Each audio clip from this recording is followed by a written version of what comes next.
¿Qué tal, amigos, hermanos, familia, gente que siempre tiene el detalle, el regalo, la deferencia de acompañarme, de estar conmigo en esto que llamamos semanalmente nuestro entremés? Entremés que nos prepara al banquete que se nos sirve como iglesia en cada liturgia dominical. Yo soy Pacho Bermeo y hoy los saludo desde la ciudad de Villahermosa, en el estado de Tabasco, en México. Y es una alegría poder compartir con ustedes esto que procuramos que sea cada semana.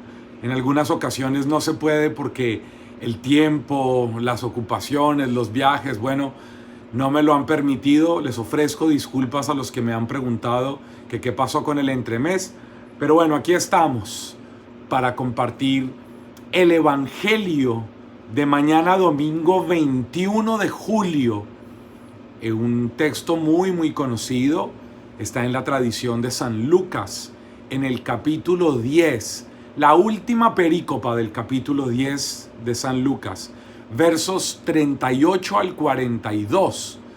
Así que si tienen por ahí a mano la Biblia, nos preparamos desde ya para lo que el Señor quiere decirnos en el Evangelio que celebramos mañana, en este tiempo ordinario tan lleno de riquezas, tan profundo, tan significativo, que nos va a llevar desde Pentecostés hasta el Adviento. Este es el tiempo ordinario. Lucas, capítulo 10, versos 38 al 42. Dice así la escritura: Yendo Jesús con ellos de camino, entró en un pueblo y una mujer llamada Marta lo llevó a su casa. Tenía ella una hermana llamada María, que, sentada a los pies del Señor, escuchaba su palabra. Mientras Marta estaba atareada en muchos quehaceres. Al fin se paró y le dijo: Señor, ¿no te importa que mi hermana me deje sola en el trabajo? Dile pues que me ayude.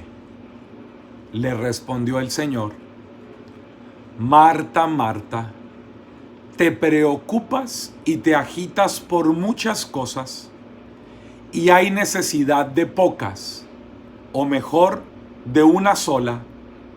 María ha elegido la mejor parte, que no le será quitada. Amén. Bueno, un texto conocidísimo. Es la única vez que en el Evangelio de Lucas aparecen Marta y María. Y en este texto nos cuenta el evangelista varios detalles que vale la pena revisar y no perder de vista y tener claros. El primero, Jesús va con sus discípulos y entran a este pueblo que luego sabremos por la teología de Juan se llama Betania. Allá aparecen un par de veces Marta, María, Lázaro, que era parte de su familia, de lo cual hablaremos ahora también. Y nos cuenta el evangelista que Jesús va con sus discípulos, que Jesús llega a este pueblo, pero Marta se lo lleva a Jesús. Y entonces aquí aparecen unos detalles que son extraños, son raros. Deberían llamar la atención a alguien como tú que me estás viendo ahora, que se ha ido familiarizando con el estudio de los textos de la Escritura. Primer dato: Jesús va con ellos, con sus discípulos, entra al pueblo Pero cuando llega a la casa de Marta y de María, no están los discípulos. El evangelista no los menciona. Pareciera que los discípulos se quedaron en otro lugar, lo cual es muy, muy poco probable, históricamente hablando, porque ustedes saben que en las escuelas rabínicas de aquella época, a donde va el maestro van los discípulos. Y el maestro no va solo a ninguna parte.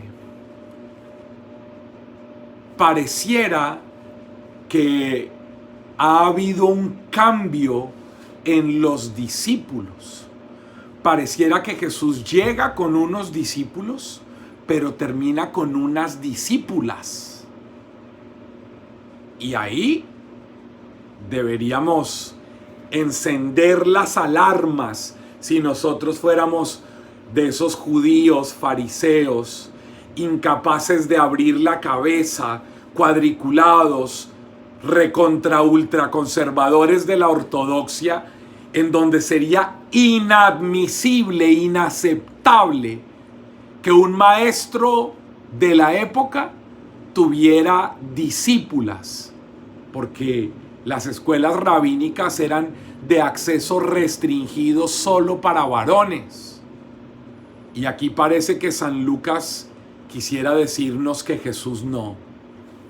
Jesús en esta escena abre el horizonte, la posibilidad de acceso a la salvación, al Dios del reino que se revela en él, a aquellas que no estaban destinadas, ni permitidas, ni pensadas para tener acceso a la revelación de forma personal.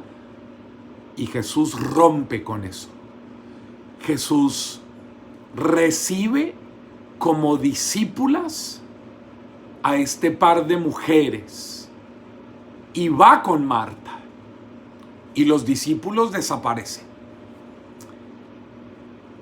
Segunda cosa que llama profundamente la atención: la acción de un hombre mayor que se va con una mujer mayor a su casa era absolutamente impensada en aquella época.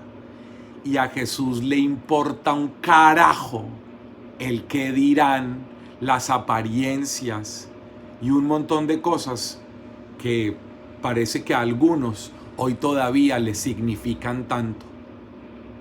Y Jesús se hace un mal visto, uno de esos de los que se puede hablar mal con tal de ir a una realidad muy necesitada.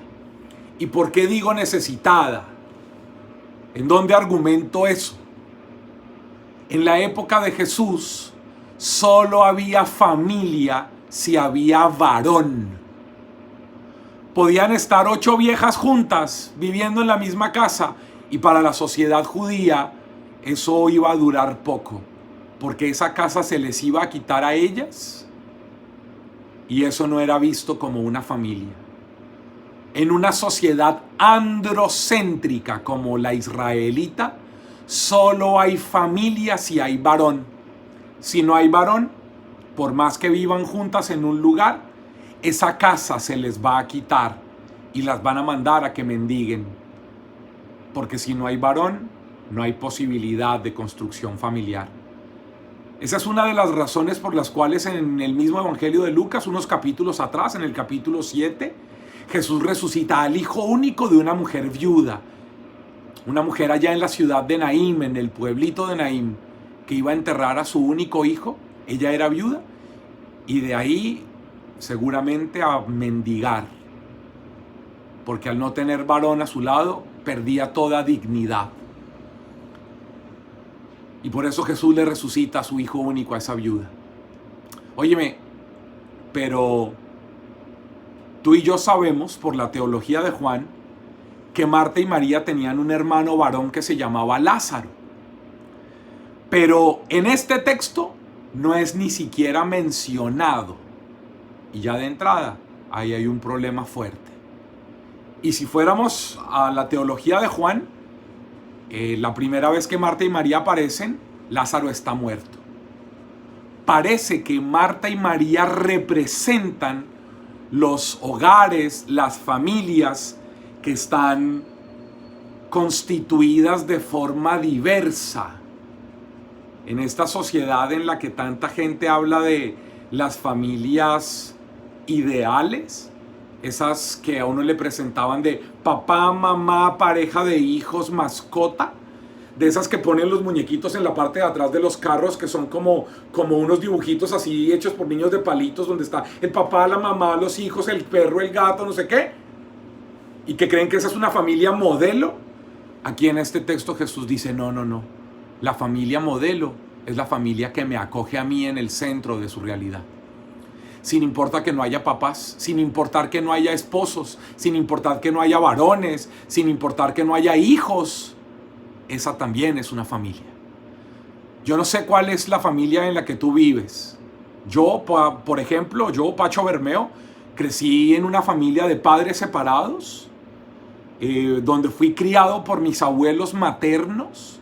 Crecí con mis tíos, los hermanos menores de mi mamá, con quienes crecí como si yo fuera un hermano más. Y mis papás los veía, a mi papá poco, a mi mamá los fines de semana. Y Jesús llegó a mi vida, llegó a mi casa, a esa realidad de familia en la que yo vivía. Y Jesús fue siendo el eje que cohesionó la vida familiar. Sin que mis papás volvieran a estar juntos, cada uno hizo su vida por separado. Tengo una hermana a quien amo que vive en Suecia, hija de mi papá. Y es una familia diversa como la de Marta y María. Y yo quisiera animarte a que sea cual sea tu realidad familiar, tú hagas como Marta hoy, que salió y buscó a Jesús, que no se resignó a estar condenada a la mendicidad junto con María su hermana, a vivir sin nada, sino que fue y trajo a Jesús y lo puso adentro. Hay mucha gente un poco loca en la iglesia a la que yo le he escuchado decir, hermanos, debemos ser como María a los pies de Jesús y no como Marta, que estuvo trabajando y haciendo. No, un momento, esa es una lectura errada. Marta fue tan valiente que salió de su casa, que fue capaz de buscar a Jesús, que lo encontró y se lo llevó para la casa de ella, aunque fuera mal vista, y que quiso resolver las cosas con Jesús adentro. A ver, yo te pregunto una vaina. ¿Tú qué prefieres? ¿Resolver las cosas de tu vida con Jesús afuera o con Jesús dentro de tu vida? Adentro, ¿sí o no? Marta tenía la casa desarreglada, sí. ¿Y qué hizo? Se puso a arreglarla, pero con Jesús adentro. Ah, bueno, ahí cometió el error de perder de vista a Jesús, pero hasta ahí todo lo había hecho bien. Y María, que eligió la mejor parte de acuerdo al evangelio que escuchamos, se sentó a los pies de Jesús. ¿Por qué? Porque el nuevo modelo de discipulado, que es lo que yo creo, una idea pachuna, está representando este texto en el fondo teológico, es que está ahí una nueva comunidad de discípulos. Los discípulos que eligen la mejor parte de sentarse a escuchar a Jesús a los pies de Él, pero los discípulos que se ponen a trabajar, a hacer lo que hay que hacer. El discipulado son las dos cosas. Sentarse a los pies de Jesús, pero también poner en práctica todo lo que hay que hacer. Ojalá tú que me estás viendo a esta hora te animes a vivir como María y como Marta. Todo lo que hizo Marta y también lo que hizo María. Lo único que se equivocó Marta fue en renegarle a Jesús y en ponerse ella en un plan un poco igualado de decirle a Jesús, dile a esta que se levante y que me ayude a trabajar. Seguramente por eso Jesús la frenó y le dijo, Marta, Marta, ubícate. ¿Cuál es tu lugar? María eligió la mejor parte y nadie se la va a quitar. No me vengas a mí a decir lo que yo tengo que hacer. Pero ojalá tuviéramos la valentía de Marta para hacer todo lo que ella hizo. Y la atención de María para estar a los pies de Jesús. Nos vemos la próxima semana. Un abrazo. Chao, chao.